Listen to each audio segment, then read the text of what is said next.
Hi hello. ನೋಡಿ ನಾನು ನಿನ್ನೆ ನಿಫ್ಟಿನ ಹೇಳಿದ್ದೆ ಬುಲ್ಲಿಶ್ ಆಗ್ಬೇಕು. ನಿಫ್ಟಿ ನಾಳೆ ಬುಲ್ಲಿಶ್ ಆಗ್ಬೇಕು. ಯಾಕೆಂದ್ರೆ ಎಂಗಲ್ಫಿಂಗ್ ಮಾಡಿದೆ ಡೇ ಕ್ಯಾಂಡಲ್ ಅಲ್ಲಿ ಅಂತ ಹೇಳಿದೆ.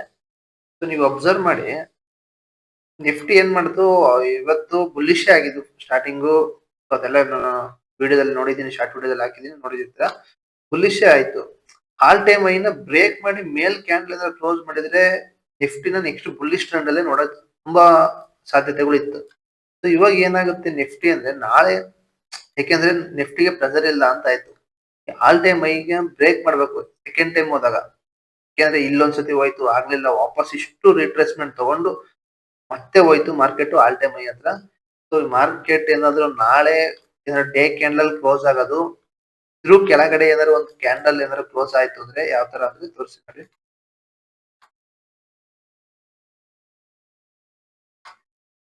ಈ ತರ ಏನಾದ್ರು ನಾಳೆ ಒಂದು ಕ್ಯಾಂಡಲ್ ಕ್ಲೋಸ್ ಆದ್ರೆ ಮತ್ತೆ ಬೇರಿಸ್ನೇ ನೋಡಕ್ಕಾಗತ್ತೆ. ಅದು ಸಣ್ಣದರಾಗಿರ್ಲಿ ದೊಡ್ಡದರಾಗಿರ್ಲಿ ಕ್ಯಾಂಡಲ್. ಯಾಕೆಂದ್ರೆ ಅವಾಗ ಯೂನಿಕ್ ಸ್ಟಾರ್ ಆಗುತ್ತೆ. ಇದು ರೆಸಿಸ್ಟೆನ್ಸ್ ಲೈನ್ ಅಲ್ಲಿ ಆಗ್ತಾ ಇರೋದ್ರಿಂದ ಯೂನಿಕ್ ಸ್ಟಾರ್ ಆಗಿ ಬೀಳೋ ಚಾನ್ಸಸ್ ಇರುತ್ತೆ ನಿಫ್ಟಿ. ಸೊ ನಿಫ್ಟಿನ ಮತ್ತೆ ಡೌನ್ ಟ್ರೆಂಡ್ ನೋಡ್ಬೇಕಾಗುತ್ತೆ. ಓಕೆನಾ, ಮತ್ತೆ ಎಲ್ಲಿಗೆ ಬರುತ್ತೆ, ಇದೇ ಸಪೋರ್ಟ್ ಲೈನ್ ಬಂದು ಫುಲ್ ಬ್ಯಾಕ್ ಆಗೋ ಚಾನ್ಸಸ್ ಇರುತ್ತೆ ನಿಫ್ಟಿ. ನೋಡಿ, ಇದು ಇಲ್ಲಿಂದ ಇಲ್ಲಿಗೆ ಹೋಯ್ತು ಸಪೋರ್ಟ್, ಇಲ್ಲೊಂದು ಸಪೋರ್ಟ್ ಇದನ್ನ ತಗೊಂಡು ಕ್ರಾಸ್ ಮಾಡಕ್ ಆಗಿಲ್ಲ. ಮತ್ತೆ ರೆಸಿಸ್ಟೆನ್ಸ್ ಇಂದ ಸಪೋರ್ಟಿಗೆ ಬಂತು, ಮತ್ತೆ ರೆಸಿಸ್ಟೆನ್ಸ್ ಹೋಯ್ತು. ಸ್ವಲ್ಪ ಇಲ್ಲಿ ಸಪೋರ್ಟ್ ಹತ್ರ ಬಂದ್ಬಿಟ್ಟು ಮತ್ತೆ ಹೋಯ್ತು, ಬ್ರೇಕ್ ಮಾಡ್ಲಿಲ್ಲ. ಏನು ಒಂದು ವಿಘ್ನ ಅಷ್ಟೇ ಹೊರಗಡೆ ಕೊಟ್ಟಿದೆ ನಿಫ್ಟಿ. ನೋಡಿ, ಇದನ್ನ ಬ್ರೇಕ್ ಮಾಡ್ಬೇಕಿತ್ತು. ನಾಳೆ ಏನಾದ್ರು ಕ್ಯಾಂಡ್ಲು ಇದ್ರ ಮೇಲ್ಗಡೆ ಕ್ಲೋಸ್ ಆದ್ರೆ ಗ್ರೀನ್ ಅಲ್ಲಿ, ಅವಾಗ ಆಲ್ ಟೈಮ್ ಐನ ಬ್ರೇಕ್ ಮಾಡಿ ಒಂದು ಕ್ಯಾಂಡ್ಲನ್ನ ಹೊರಗಡೆ ಫಾರ್ಮೇಶನ್ ಮಾಡ್ದಂಗ ಆಗುತ್ತೆ. ಸೊ ಅವಾಗ ಟ್ರೆಂಡ್ ಬ್ರೇಕ್ಔಟ್ ಕೊಡುತ್ತೆ ಅಂತ ಅನ್ಸುತ್ತೆ ಅವಾಗ ಕ್ಯಾಂಡಲ್ ಪ್ರಕಾರ. ಸೊ ಅವಾಗ ಎಲ್ಲರೂ ಇನ್ವೆಸ್ಟ್ಮೆಂಟ್ ಮಾಡ್ತಾರೆ.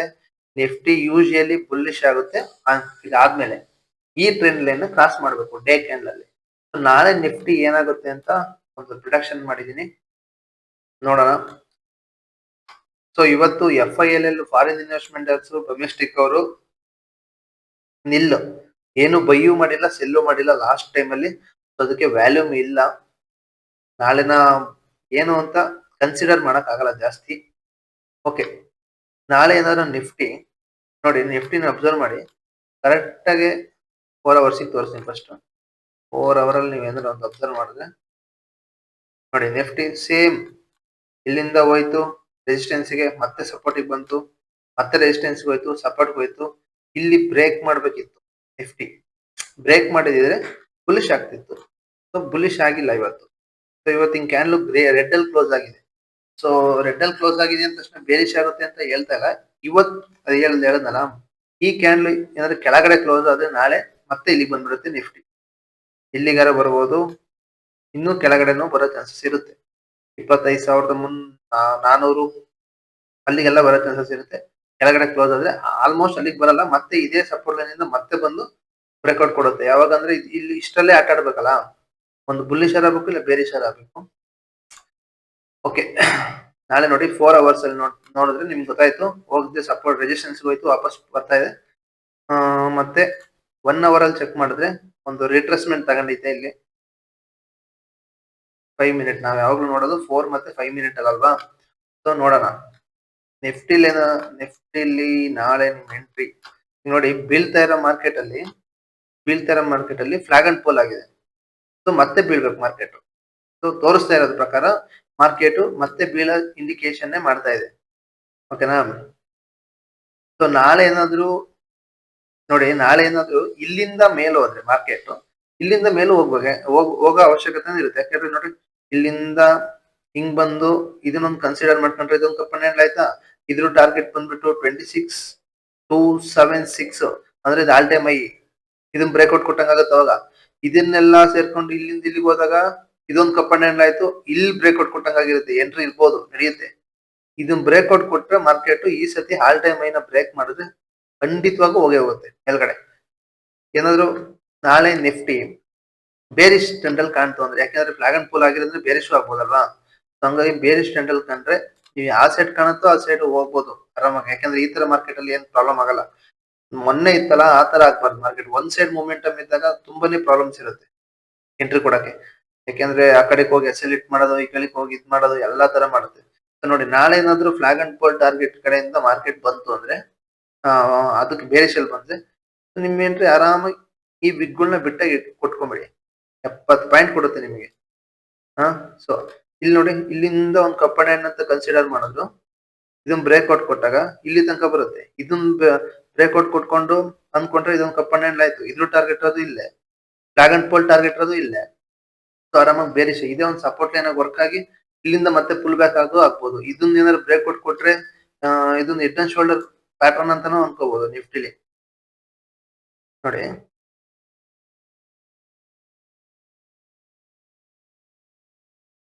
ನೋಡಿ, ಈ ತರ ಹೆಡ್ ಅಂಡ್ ಶೋಲ್ಡರ್ ಆಗಿ ಮತ್ತೆ ಬೇರೆ ಸ್ಟ್ಯಾಂಡ್ ಅಲ್ಲಿ ನಿಫ್ಟಿನ ನೋಡೋ ಚಾನ್ಸಸ್ ಇರುತ್ತೆ. ಹೆಡ್ ಎಷ್ಟು ಉದ್ದ ಇರುತ್ತೋ ಅಷ್ಟುದ್ದ ಕೆಳಗಡೆ ಬರೋ ಚಾನ್ಸಸ್ ಇರುತ್ತೆ, ಬ್ರೇಕ್ಔಟ್ ಕೊಟ್ರೆ ಮಾತ್ರ, ಇಲ್ಲ ಅಂದ್ರೆ ಇಲ್ಲ.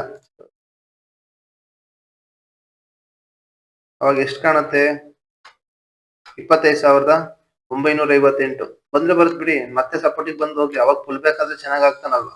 ಯಾಕಂದ್ರೆ ಸಪೋರ್ಟ್ ಲೈನ್ ಅವನ ಬ್ರೇಕ್ ಮಾಡಿ ಬ್ರೇಕು ಮಾಡಿಲ್ಲ, ಏನೂ ಇಲ್ಲ. ಇಲ್ಲಿ ನೋಡಿ, ಸೇಮ್ ಅಲ್ಲೇ ಆಟ ಆಡ್ಕೊಂಡು ಬಂದಿದ್ದಾನೆ. ಬ್ರೇಕ್ ಮಾಡಿದ್ರೆ ಬುಲಿಶ್ ಆಗ್ತಾ ಇದ್ದ, ಬ್ರೇಕೇ ಮಾಡಿಲ್ವಲ್ಲ. ಹಂಗಾಗಿ ಏನ್ ಮಾಡ್ತಾರೆ, ರೆಸಿಸ್ಟೆನ್ಸ್ ಬ್ರೇಕ್ ಮಾಡಿದ ಕಾರಣ ಕೆಳಗಡೆ ಬರ್ತಾ ಇದೆ.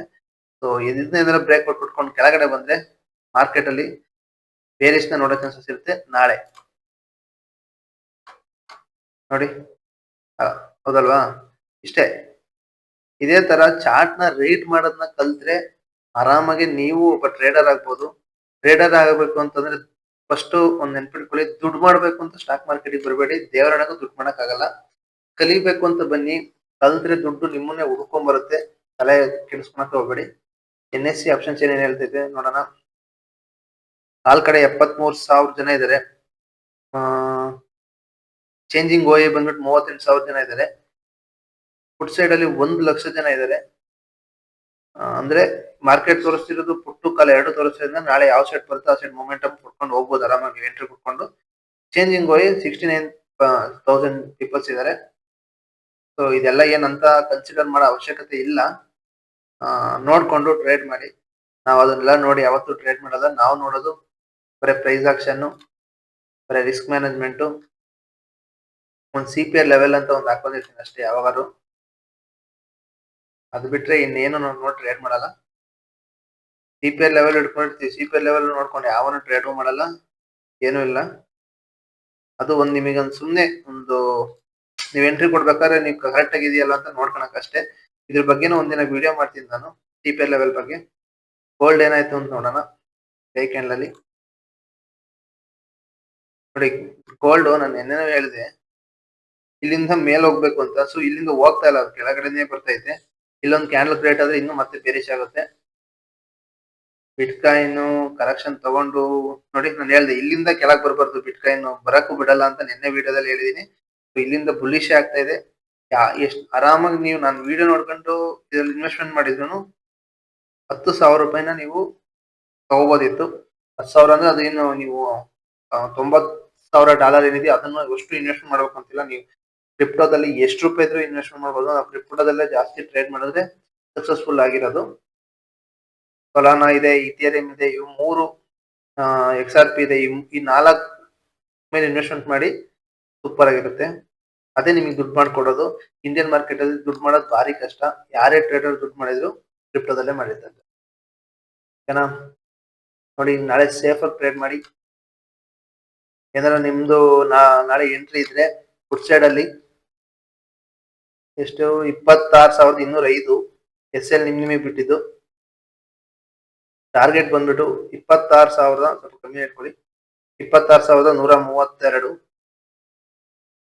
SL ಏನಿಲ್ಲ ಅಂದ್ರೆ 20 ಪಾಯಿಂಟ್ ಇಟ್ಕೊಳ್ಳೇಬೇಕು.